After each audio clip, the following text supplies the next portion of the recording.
welcome to Tarmac. I'm Dave. I'm Matthew, and this rugged ute behind me is the Toyota Hilux SR. That's right, it's the 8th generation Hilux, and boy is it improved. Come, let's take a ride on this.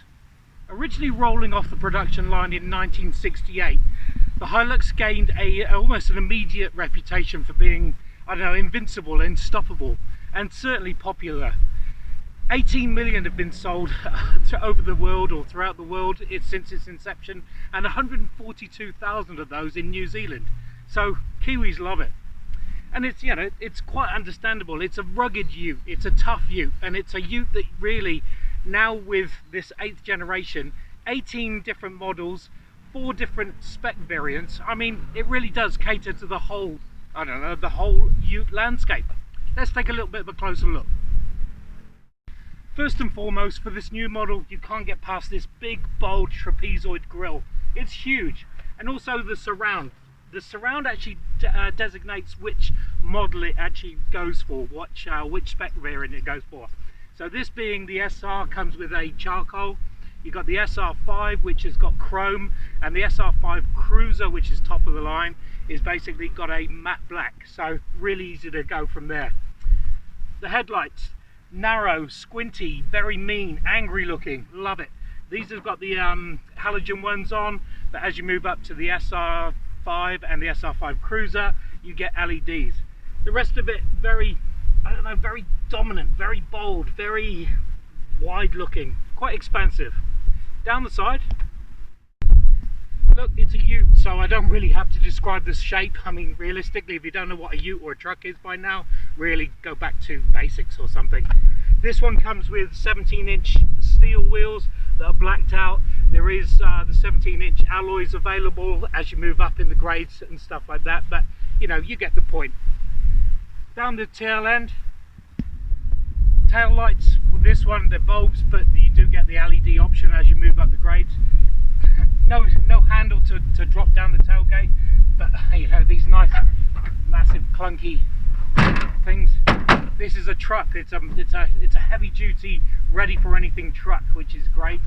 Load capacity, wide, and also a fair amount of weight involved on there. And in case you forgot what brand it was, you know, big and bold Toyota.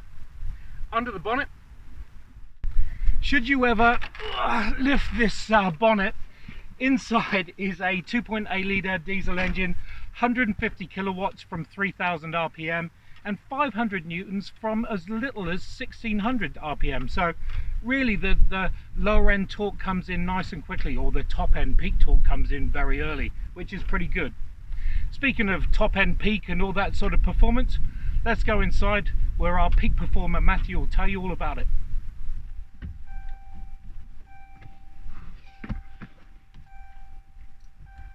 That's really how easy it is to get into this elevated double cab Hilux.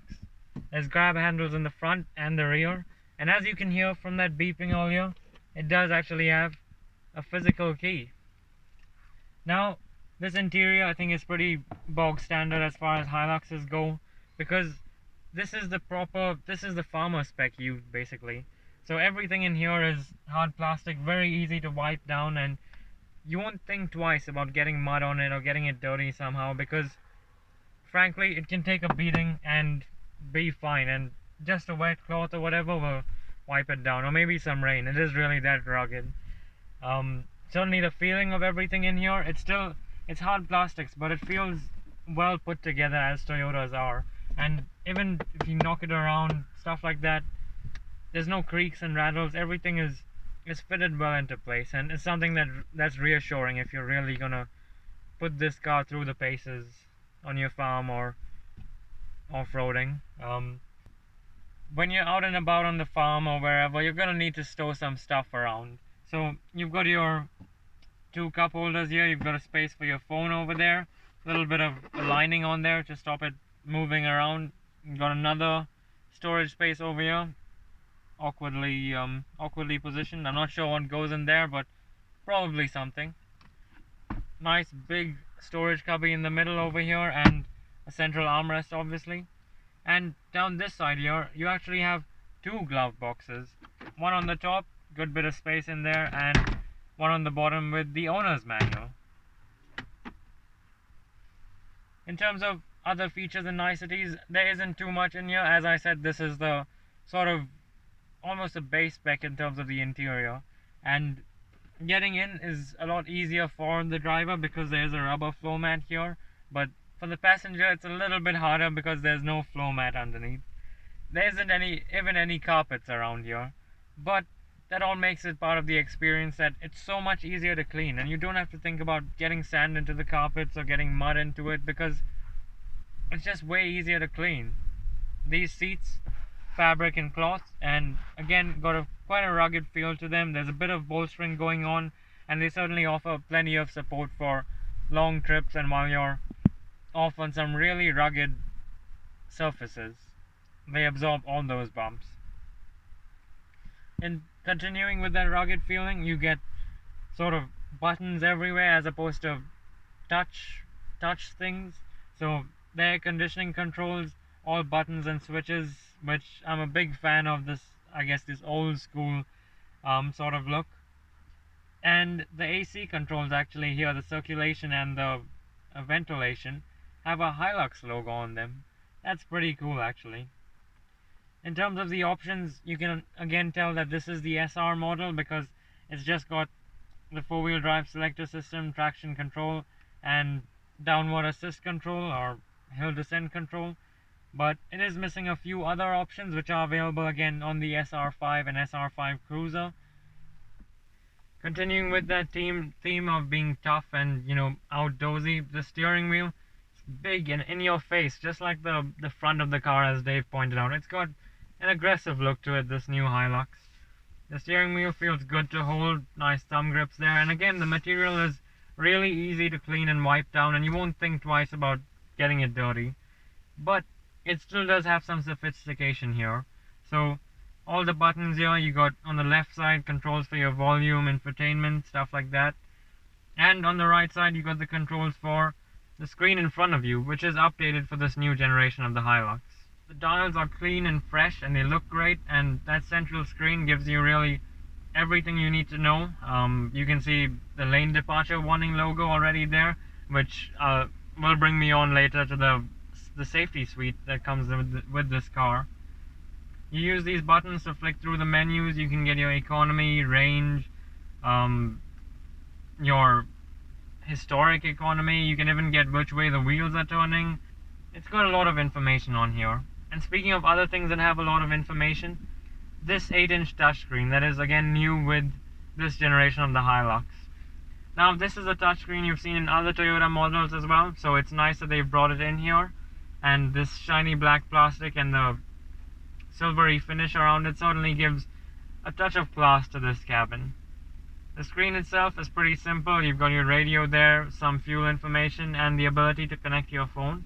But you do also get Apple CarPlay and Android Auto, which is pretty cool on a car like this, and you certainly wouldn't expect it. Another thing that you wouldn't expect is the host of safety features that it comes with. Toyota's Smart Sense, which includes lane departure warning, it detects the speed signs, it will alert you as well to the speed. It's even got adaptive cruise control. It's really fully loaded for a car like this, which is quite surprising, and you certainly wouldn't expect that looking at the interior. Back to the interior, this is a double cab ute, so you're going to carry passengers or a dog or something in the back, so let's take a look in there. Climbing into the back here, again there's nice big rear grab handles for the passengers here, and getting in is certainly easier than being a passenger at the front because it's got grippy rubber floor mats along the back here. Again, you don't get that much of equipment in here. There's certainly no air-conditioned vents or USB chargers in the back, but that's okay because, you know, it has got a rugged feel to it, and you've got certainly some extra storage spaces, hooks over here, pockets behind the front seats, and you've got cup holders in the side, and there's a bit of a secret in here. Underneath this back bench, there's some more storage space. As you can see, there's a little space hidden under there, and there's one hidden under my seat over here as well. The perfect tool for turning your workhorse into a drug mule. Well, that's enough about the back. There's a lot of trickery gone into how this car drives and the suspension feeling. So let's take it for a drive and see exactly what's what.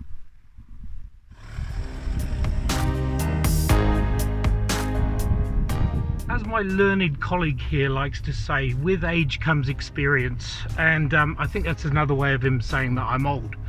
But I do know a few things or two, and basically so does Toyota.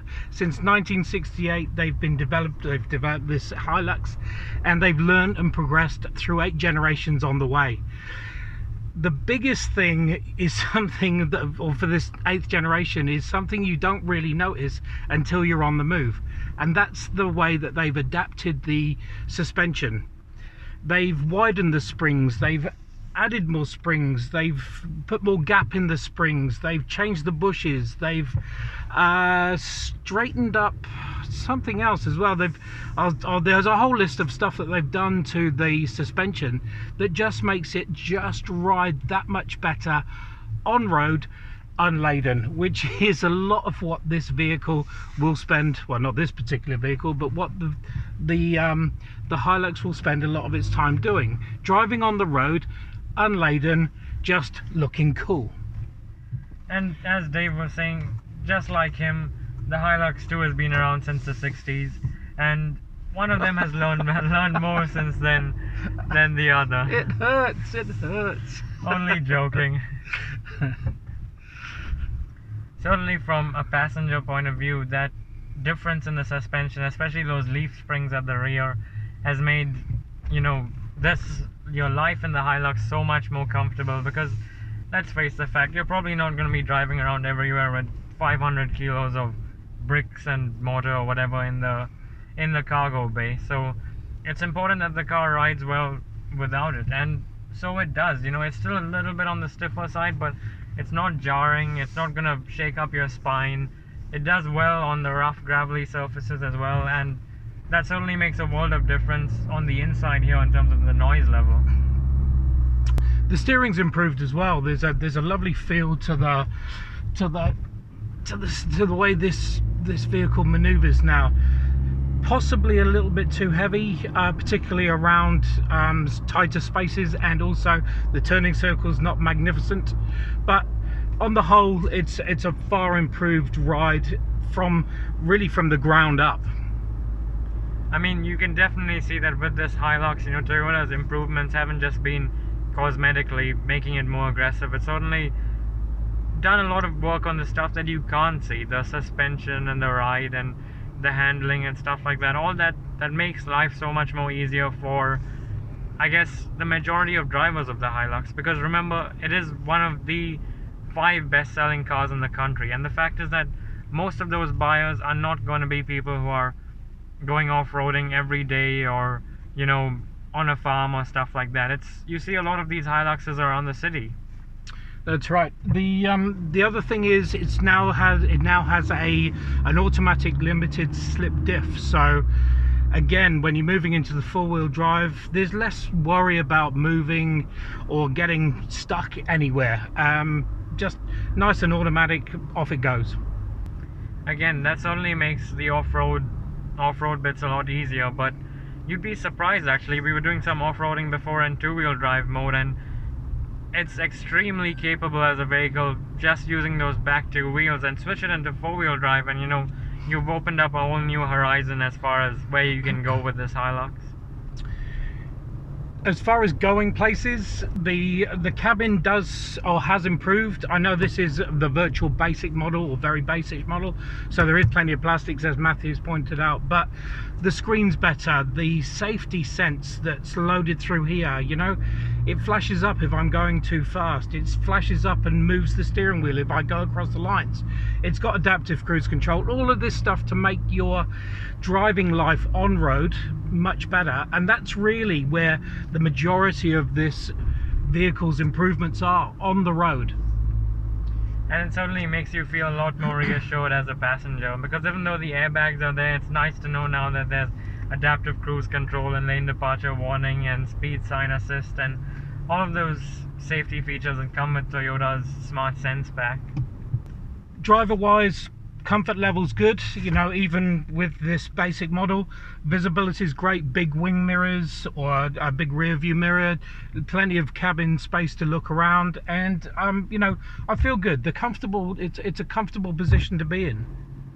It's certainly a very commanding position to be in, as well, as people stare at you when you go past and you're like sitting 2 feet higher than anybody else on the road. It feels great.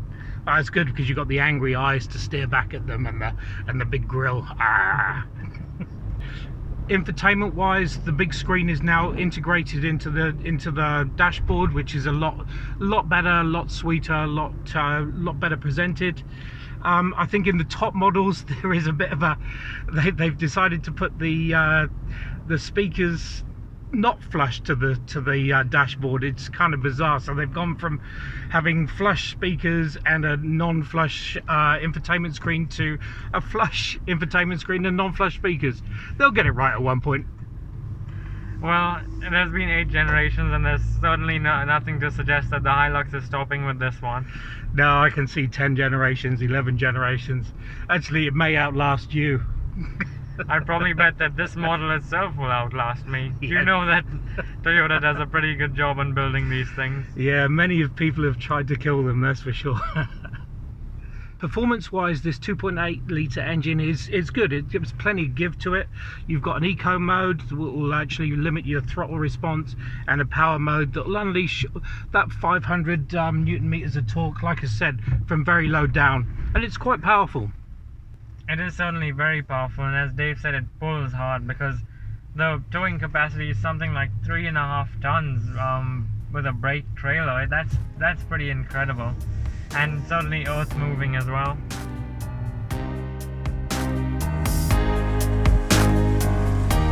So there you have it, 8 generations of Hilux, and this is what you end up with. Something more aggressive looking, very powerful, and also smarter.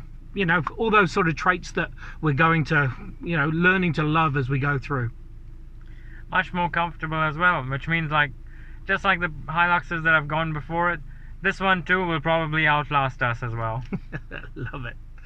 Thanks for watching. Make sure you subscribe. It's somewhere around here. And once you're done, make sure you keep those eyes on the road as well, so you can last as long as this Hilux.